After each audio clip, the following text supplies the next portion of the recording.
My name is Olivia. I'm 40 years old. I've been married to my husband, Michael, who is the same age as me and was my colleague at work for 10 years now. I'm currently in a different branch from my husband, but we used to be in the same department. He is a man of strong responsibility, admired by his subordinates.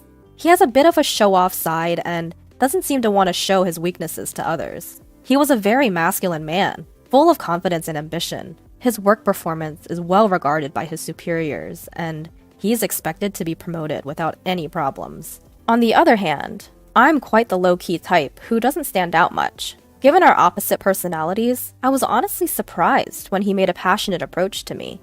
After dating for 2 years, he proposed to me with a large bouquet of roses. I had never been loved so much by a man before, so I immediately agreed.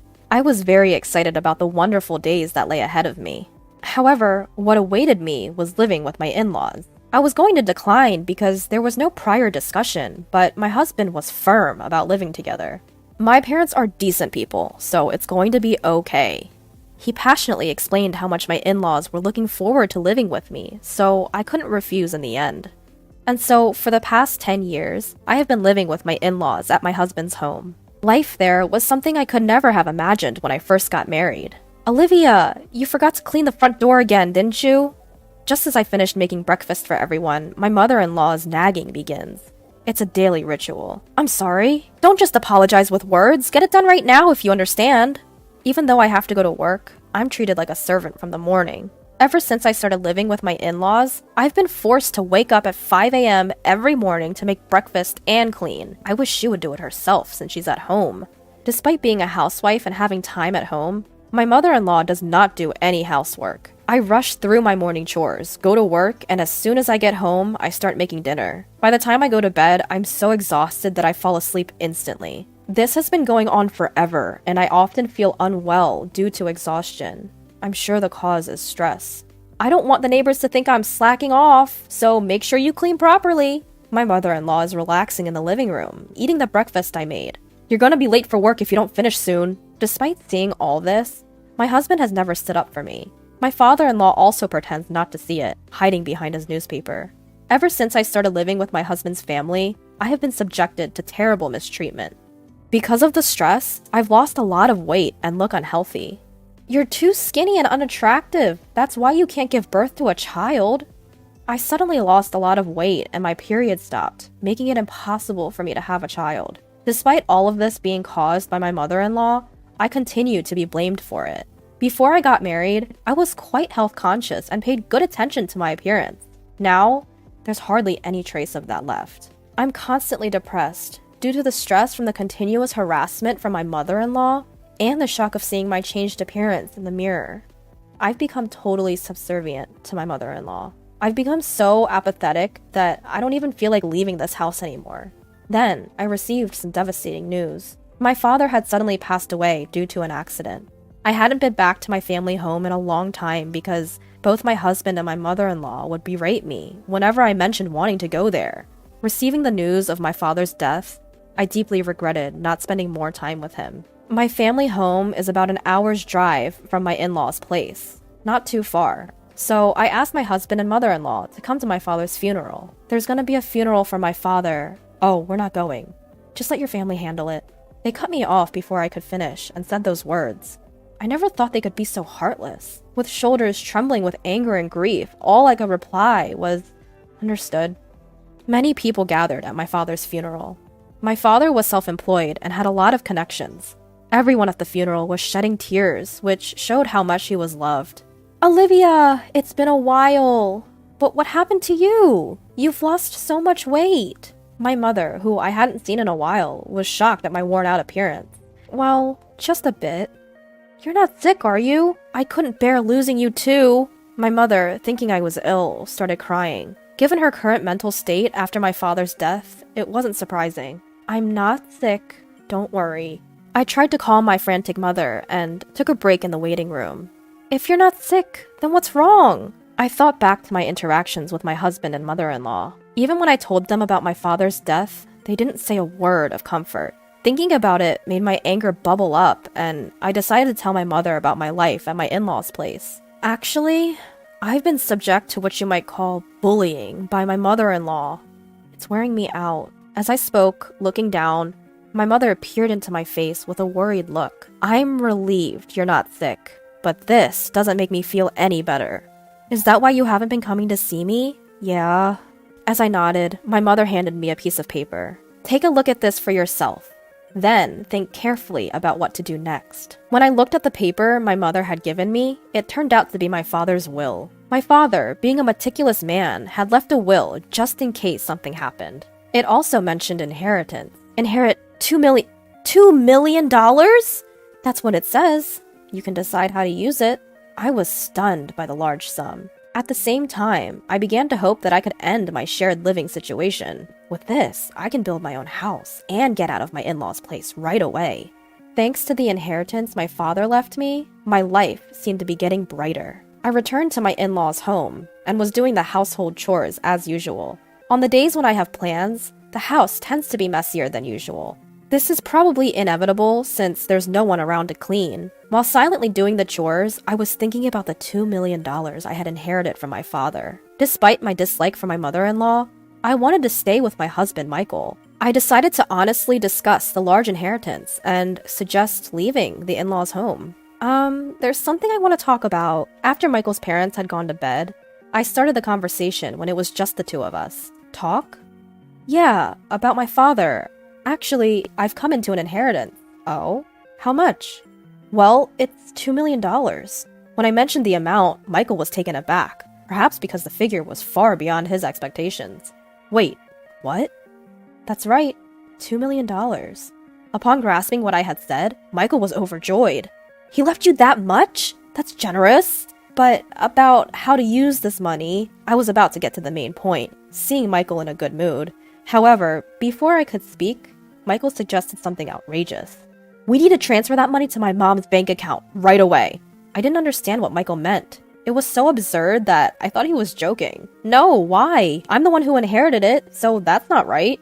As I laughed and responded, Michael slammed the table angrily. What are you talking about? A wife's money belongs to her mother-in-law. It seemed that Michael did not realize he was saying something ridiculous. Seeing his serious expression, I felt scared. I'm sorry, but I don't understand what you're saying.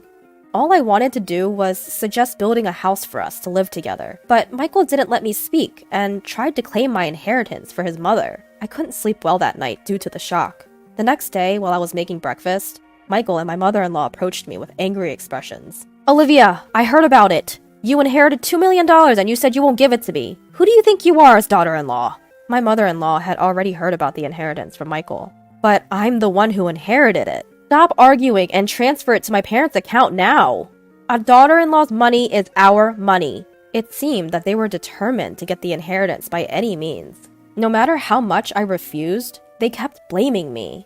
As I fell silent, realizing my resistance was futile, Michael showed me a piece of paper. You're getting carried away because you've come into some money. I'm the one who's been supporting you. If you don't change your attitude, it's divorce. The paper was a divorce form. I've already signed it. Take this and go back to your parents' house. If you apologize properly, I might reconsider the divorce. I received the divorce form with Michael's part fully filled in. Staring at the divorce form, my past memories flashed back. I had never been financially supported in this house. I had been paying the same amount of living expenses as Michael, and all the household chores were my responsibility. I hadn't received any help or care. Despite that, they had always looked down on me. In the end, they were even trying to steal my father's money. If I stayed here, I might have felt so pressured that I would give them the inheritance. However, this money is what my father left for me. Being told to go back home, I actually saw it as an opportunity. Holding the already filled out divorce papers, I realized that the decision about my future was in my hands. I resolved to never give my father's inheritance, and I made a decision. I went back home after finishing work that day. I'm home! Welcome back. I had a feeling you would be back soon. My mother welcomed me with a warm smile, despite my exhaustion. My mother's home-cooked meals were laid out on the table. I couldn't remember the last time I ate a meal prepared by someone else. As I took a bite of the warm food, tears welled up in my eyes because of its deliciousness. Did you tell your husband about the inheritance? Yes, and it caused a fuss. I told my mother everything that my husband and my mother-in-law had said to me. At the shocking content, my mother was speechless. The inheritance is yours, and you decide your future. My mother comforted me gently as I cried. After being taken care of at my parents' home for a week, I decided to return to my in-laws' house. Well, I'm off. Take care. I wasn't afraid to go back to that house anymore. I headed back to my in-laws' house with a refreshed feeling. Finally back, huh? Have you reflected on your behavior? As soon as I returned to my in-laws' house, my husband and mother-in-law were waiting for me, arms crossed. Yes, I apologize. Please, let me live in this house again. I offered a superficial apology. Upon hearing this, my mother-in-law grinned. Well then, hand over the inheritance quickly. Actually, the inheritance process is taking a while. I haven't received it yet. It's a complex process, so it might take another 6 months or so. Does it take that long? Well, fine. Both my mother-in-law and husband seemed satisfied, thinking I would hand over the inheritance obediently. However, they kept nagging about me going back to my parents' house for a week. Because you're not doing your duties as a wife, the house is a mess. Clean it up quickly. The in-laws' house was incredibly messy and unhygienic after just a week. It was almost impressive how they could make such a mess in a short time. Understood. The old me would have been deeply upset to see such a state. But now, I didn't care. No matter how much my mother-in-law bullied me or how hard the housework was, it didn't bother me at all. I did the housework as my mother-in-law ordered. It was my mother-in-law's birthday. I'll be going then. Make sure you keep the house clean. My mother-in-law always went on a trip for her birthday. Of course, I wasn't invited. By the way, have you received the inheritance yet? It's supposed to come in today. That's convenient. That $2 million is a present for Mom. Make sure to transfer it to Mom's account before we return. It's just too convenient that my mother-in-law's birthday coincides with the inheritance. My husband was unable to see through my lie. Without answering, I sent off the three of them with a smile, saying, "Take care." As soon as they were out of sight, I started executing my plan. I had been waiting for this day for a long time. They'll be quite surprised when they return from their trip, but that's no longer any of my concern. I quickly packed my things and left my husband's family home. Wow, this is amazing! I was moving my belongings into my new home. Actually, I had built a house with my father's inheritance. I'm so happy to be able to live in such a beautiful house. And I decided to live with my mother from my hometown. I'm truly happy that I don't have to worry about those people anymore. I sank into the plush sofa, feeling content.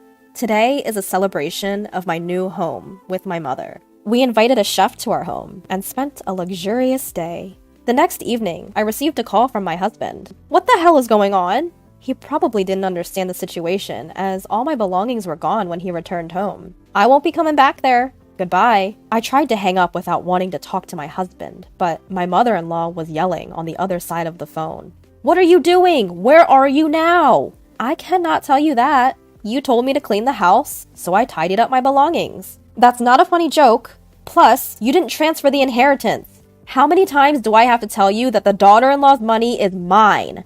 Huh? I'm single, you know. When I answered that, my yelling mother-in-law suddenly became silent. Single? Well, I'm a divorcee. I was handed a divorce paper, so I submitted it. I'm a stranger to you now. Goodbye. I hung up the phone after saying that. I couldn't stop laughing, imagining my mother-in-law's stunned face on the other side of the phone. I feel very relieved to be unrelated to that family now. After that, I received numerous calls from my ex-husband. When I had some free time, I purposely picked up the phone and ignored the abuses from my ex-husband and ex-mother-in-law.